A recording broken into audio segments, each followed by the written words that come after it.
Okay, so what I'm going to do here is I'm going to go through some of these arguments and I am going to kind of show you how to think through this. So one of the things I want to point out is that you want to be methodical when you do this. Take it slowly and think about it a little at a time.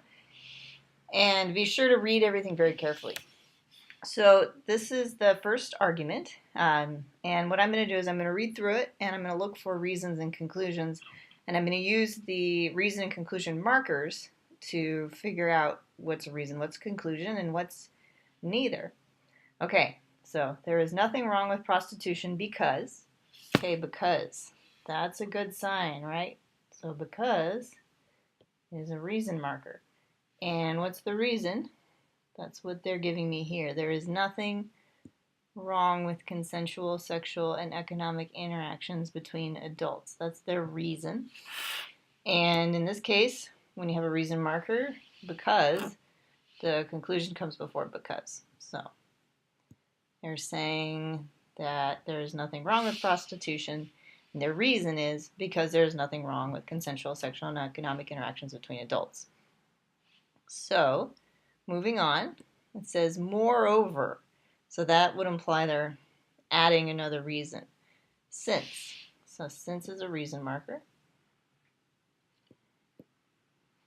All right, and what is their reason?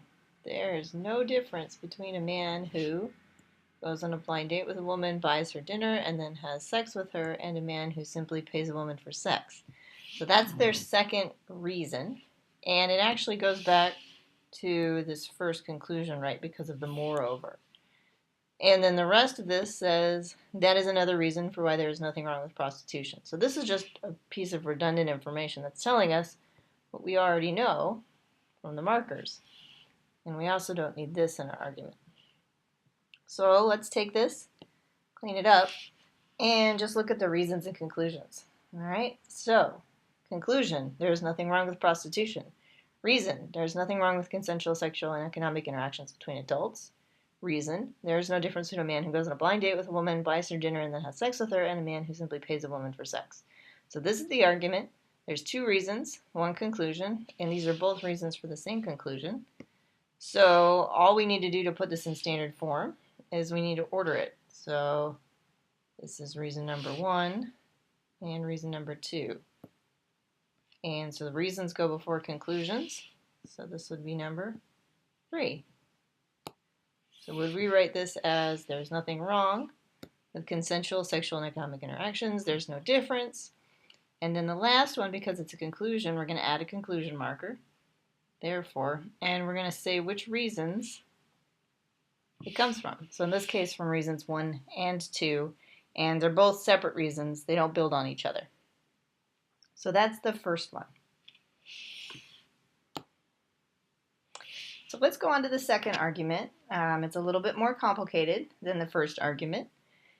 Prostitution is wrong because, oh, there's a reason marker right there.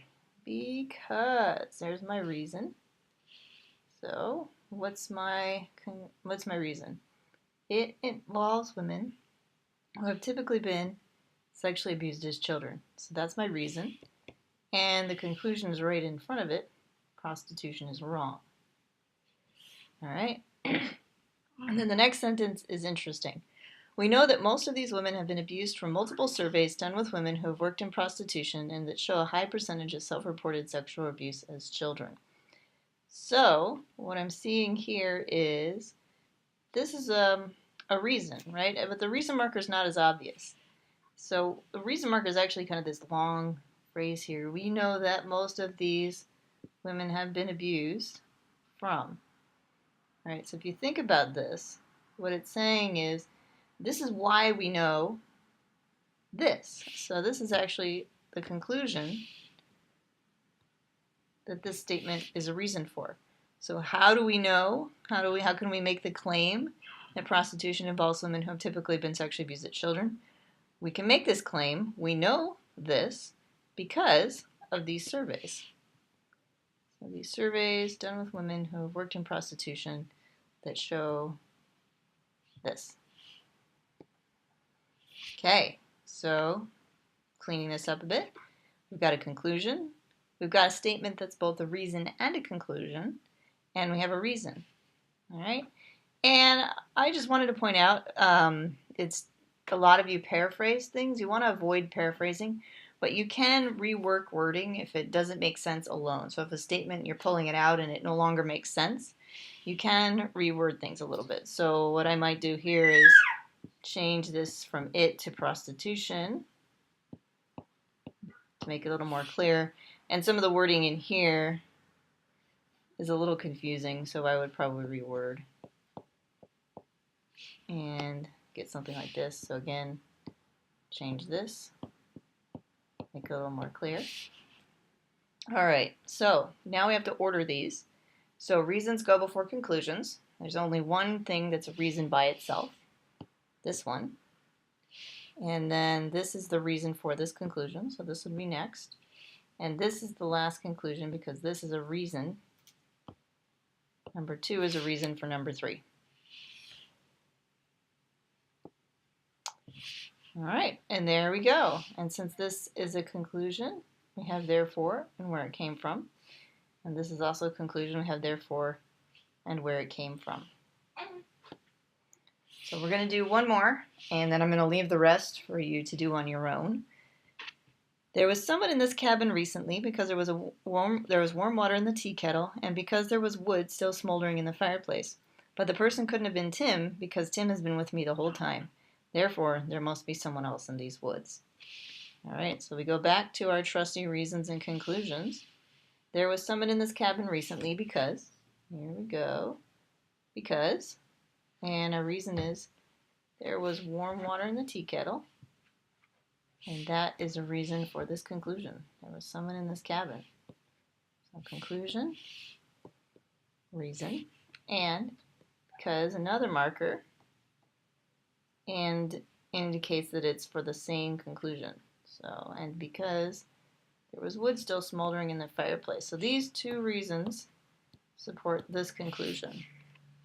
But the person couldn't have been Tim because, okay, here's another reason marker. And the reason is Tim has been with me the whole time. And that reason supports this conclusion.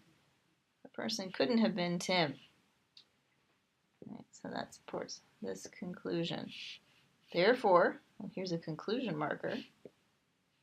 There must be someone else in these woods. All right, so we've got a lot of reasons and a lot of conclusions. Let's list them all out. There was someone in this cabin recently. Conclusion. There was warm water in the tea kettle. There was wood still smoldering in the fireplace.